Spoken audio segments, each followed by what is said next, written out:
আসসালামু আলাইকুম। অনেক বছর পর আমার দুই ভাই একসাথে আমার বাসায় আজকে এসেছিল। যেহেতু তারা দেশের বাইরে থাকে তাই সব সময় একসাথে আসা হয় না।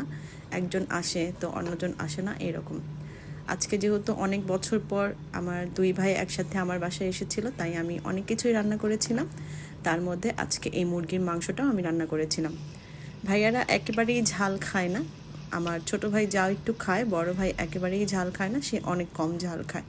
তাই দুইজনের সাথে ব্যালেন্স করে আমি আজকে মুরগির মাংসটা রান্না করেছিলাম। এখানে 3টা মুরগি নিয়েছি, হলুদ মরিচের গুঁড়া ও লবণ দিয়ে মেখে রেখেছিলাম। তারপর চুলায় প্যান বসিয়ে তেল গরম করে 1 কাপের থেকেও বেশি পেঁয়াজ বেরেস্তা করে নিয়ে সেই তেলেই আবার মুরগিগুলো ভাজতে দিয়ে দিয়েছি। মাংসটা ভাজতে ভাজতে এর মধ্যে আমি একটি ব্লেন্ডারের জারে কাঁচা পেঁয়াজ ও পেঁয়াজের বেরেস্তা, একটা কাঁচামরিচ ও কিছু বাদাম গরম পানিতে ভিজিয়ে রেখেছিলাম, সেগুলো খোসা ছাড়িয়ে একসাথে ব্লেন্ড করে নেব। রান্নার প্রসেসটা চলতে চলতে যারা আমার ভিডিওটা এখনও দেখছেন তারা প্লিজ আমার পেজটা ফলো দিয়ে লাইক কমেন্ট ও শেয়ার করে দিবেন। এদিক দিয়ে আমার মুরগির মাংসগুলো ভাজা হয়ে গেছে, আমি এখন একটা একটা করে সবগুলো তুলে নিচ্ছি।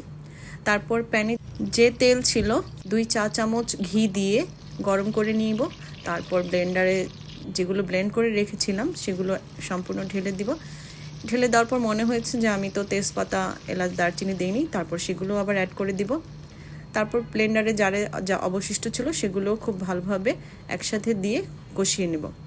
যখন কষানো হয়ে যাবে তখন এর মধ্যে আমি 2 চা চামচ আদা রসুনের পেস্ট, 1 চা চামচ করে লাল মরিচের গুঁড়া, গরম মশলার গুঁড়া ও ভাজা জিরার গুঁড়া একসাথে দিয়ে খুব ভালোভাবে নেড়েচেড়ে কষিয়ে নেব।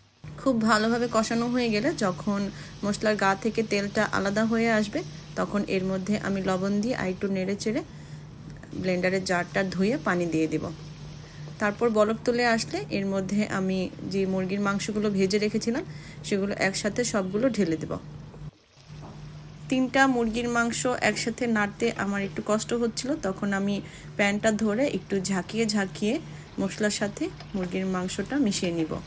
এই কাজটা শুধু যারা এইভাবে করে থাকেন তারাই শুধু করতে পারবেন, সবাই এটা করতে যাবেন না, এটা বিপজ্জনকও হতে পারে। মাংসটা খুব ভালোভাবে কষানো হয়ে গেলে এখন এর মধ্যে আমি 2 কাপ পরিমাণ লিকুইড দুধ অ্যাড করে দেব। তারপর একটু খুব ভালোভাবে নেড়েচেড়ে রান্না করে নেব।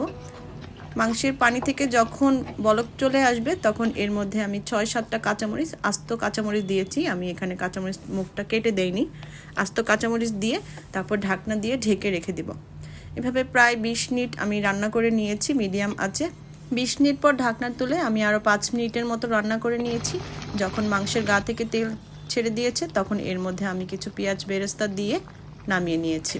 মুরগির মাংসের এই রেসিপিটা সবার কেমন লাগলো একটু কমেন্টস করে জানিয়ে দিবেন। সবাই ভালো থাকবেন। আল্লাহ হাফেজ।